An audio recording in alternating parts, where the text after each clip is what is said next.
So President Allison, you were given a review from the Commission here on December 10th. Can you explain what your reaction was to that review when you first saw it? So the Commission is here as a set of peers to look at institutions over a 10-year cycle. And so every 10 years you go up for what's called reaffirmation. And a group of peers, as I say, from other institutions come and review what you do as an institution. And so we are going through our 10th year reaffirmation. And so we knew when people were here that there are certain things that we needed to work on. In fact, we have been working on for quite a long time. And they just further reaffirmed that these were areas that we needed to talk through and to work towards. And so it was of no surprise to us that we're always looking for continuous improvement. So this past May, some programs were cut and some staffing positions were also cut. Is that something that kind of played a role into this review, or is that something that isn't related to this? Not related to this at all. As I say, these are 10-year assessments of what you're doing as an institution, and so they're not related. And will those cuts have any effect on helping to balance the budget in the coming years that you could speak to, or helping the university have financial stability? We always look to see how we can modify and what we're doing at the institution to make sure that we are successful and here for the next 120 years. So some of the things that we did earlier on this year and things that we will do into the future will play a part in making sure that we are sustainable as an institution, as I say, for the next 120 years. And for this specific commission review, it said that one of the requirements or achievements that they would like is balancing the budget here at the university. Could you speak to if that balance is kind of a big issue, or is that something that you think will be able to be completed within a year, timeframe-wise? It's something that we definitely are working towards, and we are very fortunate that we have a brand new CFO, Chief Financial Officer, in Price Jett. And he has come in and is really looking at the way we have been doing our budget for the last few years in a very different way. And so I'm very excited about what he will be able to bring to the team and to make sure that we are financially stable moving forward. And how has that financial stability kind of played a role with students, their programs, and how the staff has had either programs or benefits, things like that? Has that had any impact on those folks here at the university? Well, I think change is always difficult, but that what we've done is we've made sure that we are a sustainable institution. And what has been fabulous, as always, is throughout my time here, faculty and staff have been giving us ideas of things to do, and they've come together and told us what we could do and what they would be interested in doing. And so what I love about this community is that we all work together to make sure that we're successful, and I can't ask for anything better than that. And can you speak to any specific ways that the CFO will help to balance the budget in the coming year and years to come? Well, any new CFO needs to look at the budgets and see what's going on. We look at all areas across campus on a continuous basis. We want to make sure that the student experience is the best experience it can be, and we are very excited that we'll continue to not only do that, but also enhance it as we move forward. And so this is where a new person coming in, looking at what we're doing, can have some different points of view, and we will obviously study those and look towards making sure that we can implement many of them that will bring us a balanced budget when the time is right. And do you foresee any cuts that could happen for the university here in the coming year? I think that the main thing there is to say that we've got, we're always looking at different ways of doing things. I do not believe that we will have the same kind of cuts that we had in May. In fact, I'm sure that we will not, because we are looking at continuous improvement. And for the other things that the Commission is asking for the university to better, could you speak to what that would look like in a tangible way for the university for things like the student programs?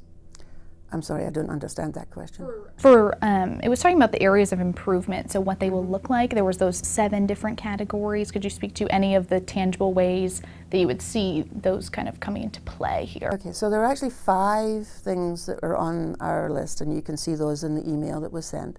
Some of those were to do with the budget, 2 of them to do with the budget. The other 3 were to do with how we assess programs and how we assess student learning, which is something that we do very, very well. And what they were looking for is a series of the same kinds of assessment, and we have already put that in place. So all of the 5 items that were given to us by the SAC COC group is very much, we're already, I'm not saying that very well. So let's start again. The 5 items that SAC's brought forward as something that we need to do for continuous improvement, 2 of those were to do with the budget and 3 of them to do with assessment of our programs. That's something that we've already been doing. We've been doing it for years. We've changed the way we did it, and we need to have multiple cycles to be able to show that students are learning and getting the experience that they want. All of this is to enhance the student experience. All of this is to help us make sure that our students are getting the best possible education and that they're ready for the workforce or to graduate school once they've completed their time here. And when did you change that assessment program, and what did that change look like when it had happened? Mm-hmm. So when you change programs, you have to have student outcomes ready for that. And so anytime that we've modified our programs, which the faculty are involved in the curriculum, they bring it through the faculty, and those things have to be assessed. And so it's a normal process of the institution. It's a normal process of any higher educational program. You've got to make sure that your student learning outcomes, or SLOs, are in place when you make any changes to your curriculum. And was that a change that happened last year? It's been ongoing. Curriculum reorganization, curriculum strengthening is an ongoing process. And as I say, none of the things that we are talking about today or have been talked about in the past are anything other than making sure that our institution is successful. And that's what SAC COC does really well. As I say, they send peers to an institution to look at what we're doing and to give some probabilities of being successful and making sure that the things that they're recommending that we're following up with. It's a fabulous process, and it's one that every institution in higher education goes through. We're part of the SAC COC initiative, but around the country there are different accreditation units and different kinds of standards. Very good. And with this upcoming in January, how the Commission is going to give you further details, do you see any other categories coming into play besides the budget or assessing, or do you think it might be just more details on those categories? So there's more detail on the 5 units that we had that we were supposed to make. I'll start that again. I've got a very dry mouth at the moment. Okay, so the question was about the 5, if there would be more. So the letter that we get in January will give us more details on their expectations of meeting those standards. But as I said, we've already started on that and have been working towards these things for many years, and we just need to show that we're doing it in a consistent way. And do you have any worries at all about losing accreditation here at the university? Absolutely. We are strong in our academic programs, our student experience, our faculty and staff experience.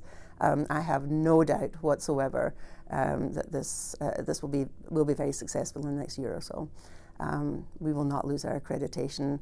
Not quite sure why those rumors are out there. I think a lot of it is due that people don't understand the accreditation process, and so there is absolutely no doubt that we will continue as an accredited institution and that we will have a fabulous student experience, and particularly with the faculty and staff and administration that we have, we are set to be successful for the next 120 years. Squashing those rumors live. I love it. So this is what we have gone through is just normal processes. We just happen to be in the 10-year cycle, and therefore, it's really not big news. And so that's for me. It's again what we go through as a institution of higher education, and it's perfectly normal. It's perfectly normal to get recommendations from SAC COC, and we want to make sure that we are successful and continue to be successful. And could you speak to, it looked like you and some of your leadership team had taken pay cuts to help balance the budget. Can you speak to what the kind of vision was behind that and why you decided to take a pay cut? Mm-hmm. So we have to try and get our budget in to be neutral by the end of this fiscal year. I'll start that again. We are ready to get our budget in alignment this year, and one of the things that we're doing is some of us are taking a salary cut. That's purely up to the person, but what it does is it shows a real strong support for the institution and where we need to be at the end of this fiscal year. And I'm, very glad and very, proud of the fact that our administration have stepped forward, including myself, in taking a salary cut. That will help us get our budget under control, and it's a good gesture to see the support and the passion that a lot of people on this campus have for their institution. And again, we look forward to making sure that the student experience is the best it can be, and that our students are getting the best education that they can. And could you speak to if that cut was big or small at all? That is entirely up to the individual. Gotcha. And could you speak to where the budget lies, if it's a big deficit, little deficit, anything you can speak to on that? So we are working hard to get our deficit down to having a balanced budget. And that's a process that every institution today is looking at, whether you're in business, government, education, or non-profits. And so to us, it's making sure that what we are doing in revenues are equal to the amounts that are going out in expenses. Again, every household has to do the same thing, and we are very, very sure that we will get that under control. Very good. And could you speak to if this accelerated timeline of a year is something that is a challenge for the university, or if it's something that you foresee being easy to complete? I think we do it. We had a 3-year plan in place, and so this just has accelerated it, but it's not something that we think is going to be an issue at all, and certainly is not going to impact our reaccreditation. And is there any other specific things about the impacts of the commission review that you want to speak to I didn't ask about? I think that the main thing is that this is a normal process that every institution goes through every 10 years. And this happens to be our year at a time when we want to make sure that our students' experience is the best. And so we've made changes consistently over my time here, certainly at the institution. I'm just starting my 5th year here as president. And so we're always looking at ways in which we can improve as an institution to make sure that we are the best we can be. And the accreditation process is simply part of that. Could you speak to what your hope is for the university here in the upcoming year and kind of next 10-year period? Mm-hmm. Well, it's at the moment that everybody's gone off to spend time with their families, and so I'm hoping that everybody has a good time away and enjoys the time that they have with their families, and then we come back at the new year with some great ideas, fresh ideas about how we as an institution move forward.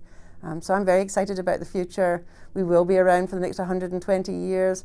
We are an anchor institution here at the University of Lynchburg and within the Lynchburg community, and that makes me proud, and very, very proud of the people who work here, learn here, and play here. Perfect. Very good. And if also one other thing about enrollment, could you speak to what enrollment issues the university has been facing over this past year? Mm-hmm. Very excited that, in fact, I just got some news this morning that we are up over the last 2 years in our deposits for the students coming here. The number of tours that we're having, the number of people coming to campus has increased. So this has been an exciting time for us. And as you know, we've had increasing enrollment over the last few years. We've got a great team of people who are working on that. We have a great team of people who are marketing the institution to show how we are a place for them and a place where they can learn and grow and become the people that they want to be. So I'm excited about the momentum of the institution. I'm excited about the people that are here who are helping with that, and I'm excited about the students who are here and the new students that we'll bring in as a result of the great reputation we have as an institution. Very good. And so do you think it's an achievable goal then to have increased enrollment for this upcoming spring and upcoming fall? Absolutely, absolutely. We definitely can see that, and we've been very, very fortunate to have a lot of people interested in coming to the University of Lynchburg. Parents are excited about their children being here because we are a safe, inclusive place for everyone to come and learn and grow. So that's something to be very, very proud of, and something that we will continue for the next 120 years.